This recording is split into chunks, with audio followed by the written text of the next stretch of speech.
Hey guys, so today we're going to be comparing the Amex Platinum versus Visa Infinite Privilege.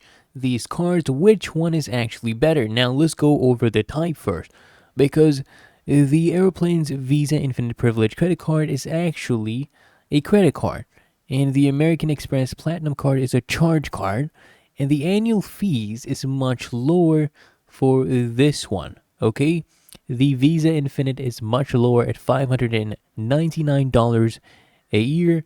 The American Express Platinum card is $799 a year.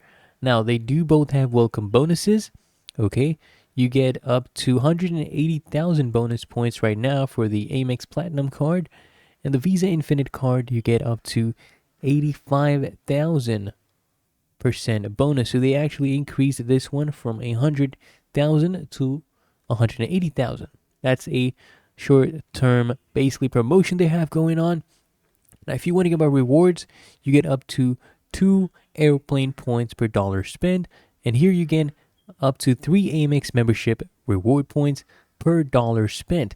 Now, if you're wondering about the highest earning categories they have is Air Canada Travel here at Visa Infinite. Okay, an American Express Platinum card is American Express Online Travel. Both of them are metallic cards.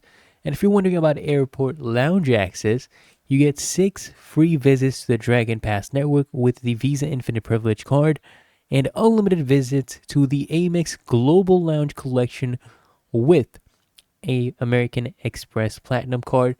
So basically, this one is much better globally. If you're traveling all over the world, I suggest going for Amex Platinum.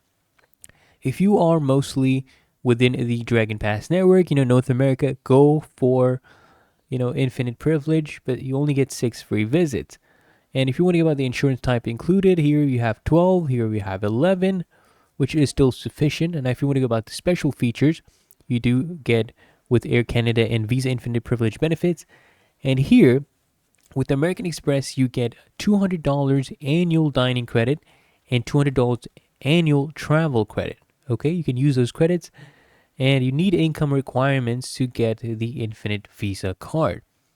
So you need $150,000 personal or $200,000 household income. There is no income requirement for Amex. You just have to apply for that and be eligible now. This one is best for basically people who are, frequent Air Canada travelers. And if you're a frequent luxury traveler, go for Amex Platinum. But anyways, if you don't meet the income requirements, then definitely go for Amex because it is much more accessible to the general public compared to the Visa Infinite Privilege card. And keep that in mind. But otherwise, this one is more expensive. Okay, the Visa Infinite is cheaper. So keep that in mind, especially if you're going to be traveling with Air Canada. Go for it.